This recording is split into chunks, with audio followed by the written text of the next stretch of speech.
नमस्कार मित्रांनो, सर्वांचं स्वागत आहे तुमचं आपल्या चॅनलवर। आपण रोजच्या आयुष्यात अनेकदा बातम्यांमध्ये ऐकतो की आज डॉलरच्या तुलनेत रुपया मजबूत झाला किंवा रुपया घसरला। पण मित्रांनो, तुम्ही कधी विचार केलाय का की या रुपयाची किंमत नक्की कशी ठरते? रुपया कधी महाग तर कधी स्वस्त कसा होतो?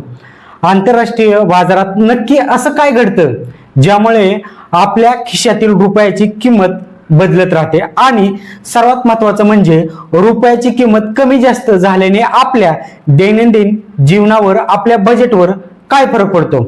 आजच्या या व्हिडिओमध्ये आपण अगदी सोप्या आणि साध्या भाषेत, कोणताही कठीण शब्दाचा वापर न करता हे संपूर्ण गणित समजून घेणार आहोत। व्हिडिओ खूप महत्त्वाचा आहे, त्यामुळे तो शेवटपर्यंत नक्की पहा।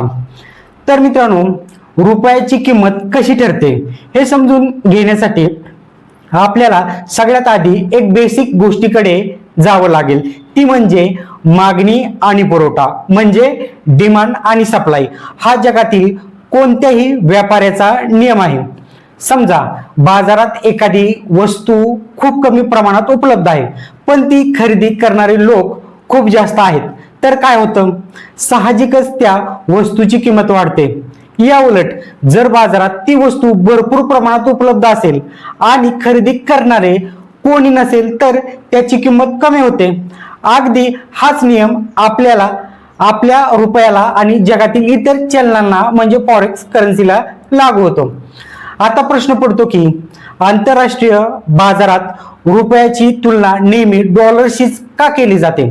तर मित्रांनो, अमेरिकन डॉलर हे जगातील सर्वात शक्तिशाली आणि स्वीकार्य चलन आहे। जगातील 80% अधिक आंतरराष्ट्रीय व्यापार हा डॉलरमध्ये होतो। आपण जेव्हा इतर देशाकडून काही खरेदी करतो, जसे की कच्चे तेल, इलेक्ट्रॉनिक वस्तू किंवा सोनं, तेव्हा आपल्याला त्याचे पैसे डॉलरमध्ये द्यावे लागतात। तसेच जेव्हा आपण आपल्या देशातील वस्तू परदेशात विकतो तेव्हा आपल्याला त्याचे पैसे डॉलरमध्ये मिळतात। त्यामुळे रुपयाची ताकद मोजण्यासाठी डॉलर हे एक मोजमाप बनले आहे। आता पाहूया की रुपयाची किंमत कमी जास्त होण्याची मुख्य कारण कोणती आहेत। यातील पहिलं आणि सर्वात महत्त्वाचं कारण म्हणजे आयात आणि निर्यात, म्हणजे इम्पोर्ट आणि एक्सपोर्ट। समजा भारताला परदेशातून खूप सारे वस्तू आयात करावे लागत आहेत। आपण सगळ्यात जास्त आयात करतो ते म्हणजे कच्चे तेल, आणि आपल्या देशातील इंधनाची गरज खूप मोठी आहे। आता हे तेल खरेदी करण्यासाठी आपल्याला डॉलरची गरज असते, तेव्हा भारताला जास्त प्रमाणात डॉलर हवे असतात। तेव्हा आपण बाजारात आपले रुपये देऊन डॉलर खरेदी करतो।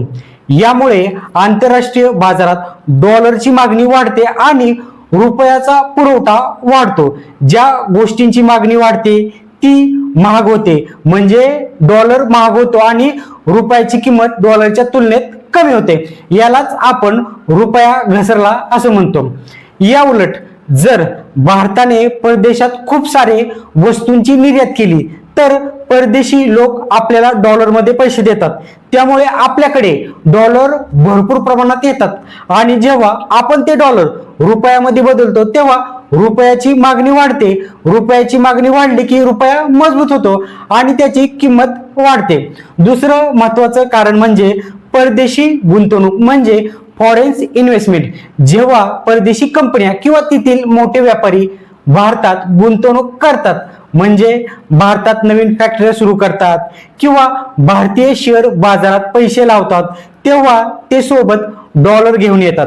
भारतात व्यापार करण्यासाठी त्यांना त्या डॉलरचे रूपांतर रुपयात करावे लागते। यामुळे बाजारात रुपयाची मागणी अचानक वाढते आणि रुपया डॉलरच्या तुलनेत मजबूत होतो। पण जर देशातील परिस्थिती किंवा जागतिक अर्थव्यवस्थेमध्ये काही चढ उतार झाले आणि या परदेशी गुंतवणूकदाराने आपले पैसे भारतीय बाजारातून काढून घेतले आणि परत आपल्या देशात घेऊन गेले तर ते रुपया विकून डॉलर खरेदी करतात। अशा वेळी रुपया कमजोर होतो आणि त्याची किंमत घसरते। तिसरं कारण आहे अमेरिकेतील बँकेचे व्याजदर. अमेरिकेची जी मध्यवर्ती बँक आहे, ज्याला फेडरल रिझर्व्ह म्हणतात, तिने जर आपल्या देशातील व्याजदर वाढवले तर जगभरातील गुंतवणूकदारांना अमेरिकेत पैसे ठेवणे जास्त फायदेशीर वाटू लागतं, कारण तिथे त्यांना जास्त व्याज आणि सुरक्षितता मिळते. अशा वेळी हे गुंतवणूकदार भारतासारख्या विकसनशील देशामधून आपले पैसे काढून अमेरिकेत गुंतवू लागतात. जेव्हा ते भारतातून पैसे काढतात तेव्हा ते डॉलरची मागणी वाढतात, ज्यामुळे रुपया पुन्हा एकदा कमजोर होतो. चौथं कारण आहे महागाई आणि कच्च्या तेलाची किंमत. जर आंतरराष्ट्रीय बाजारात कच्च्या तेलाची किंमत वाढल्या तर भारताला तेल खरेदी करण्यासाठी पूर्वीपेक्षा जास्त डॉलर मोजावे लागतात. जास्त डॉलर मोजावे लागल्यामुळे डॉलरची मागणी वाढते आणि रुपयाची किंमत कमी होते. तसेच जर आपल्या देशात महागाई खूप वाढली तर रुपयाची अंतर्गत खरेदी क्षमता कमी होते, ज्याचा परिणाम आंतरराष्ट्रीय बाजारातील त्यांच्या किमतीवरही होतो. आता तुमच्या मनात विचार येत असेल की रुपयाची किंमत कमी जास्त झाल्याने माझ्या वैयक्तिक आयुष्यावर काय फरक पडतो? मी तर डॉलर वापरत नाही, मी तर रुपयातच व्यवहार करतो. तर मित्रांनो, रुपया घसरण्याचा किंवा मजबूत होण्याचा आपल्या खिशावर थेट परिणाम होतो. समजा रुपया कमजोर झाला आणि डॉलर महाग झाला तर भारताला परदेशातून आयात केल्या जाणाऱ्या प्रत्येक वस्तूसाठी जास्त पैसे मोजावे लागतात. सर्वात आधी कच्चे तेल महाग होतं, ज्यामुळे देशात पेट्रोल आणि डिझेलच्या किमती वाढतात. पेट्रोल डिझेल महाग झालं की माल वाहतूक महाग होते आणि त्यामुळे भाजीपाल्यापासून ते रोजच्या गरजेच्या वस्तू महाग होतात. म्हणजेच रुपया घसरल्याने देशात महागाई वाढते. याशिवाय परदेशी मोबाईल, लॅपटॉप, टीव्ही यासारख्या इलेक्ट्रॉनिक वस्तूही महाग होतात. जर तुमचं कोणी नातेवाईक किंवा मुलं परदेशात शिकत असतील तर त्यांच्या शिक्षणाचा आणि राहण्याचा खर्च वाढतो, कारण आपल्याला जास्त रुपये देऊन डॉलर खरेदी करावे लागतात. तसेच परदेशात फिरणे देखील महाग होते. पण रुपया घसरण्याचा सर्वांनाच तोटा होत नाही असं नाही. काही लोकांना याचा फायदाही होतो. जे लोक भारतातून वस्तू परदेशात निर्यात करतात त्यांना रुपया घसरल्याचा मोठा फायदा होतो, कारण त्यांना मिळणाऱ्या डॉलरच्या बदल्यात जास्त रुपये मिळतात. उदाहरणासाठी IT कंपन्या, कपडे निर्यात करणारे व्यापारी किंवा औषधं निर्माण करणाऱ्या कंपन्यांना याचा फायदा होतो. तसेच जे भारतीय नागरिक परदेशात काम करतात आणि आपल्या घरी पैसे पाठवतात त्यांच्या कुटुंबालाही जास्त रुपये मिळतात. आता या सर्व परिस्थितीमध्ये आपली मध्यवर्ती बँक म्हणजे reserve bank of India RBI काय करते? जेव्हा RBIला दिसतं की रुपया खूप वेगाने घसरत आहे आणि त्यामुळे देशात महागाई वाढू शकते, तेव्हा RBI आपल्याकडे साठवून ठेवलेले डॉलर आंतरराष्ट्रीय बाजारात विकायला काढते आणि त्या बदल्यात रुपये खरेदी करते. यामुळे बाजारात डॉलरचा पुरवठा वाढतो आणि रुपयाची मागणी वाढते, ज्यामुळे रुपयाची घसरण काही प्रमाणात थांबते किंवा स्थिर होते. RBI कडे असलेला हा डॉलरचा साठा अत्यंत महत्वाचा असतो.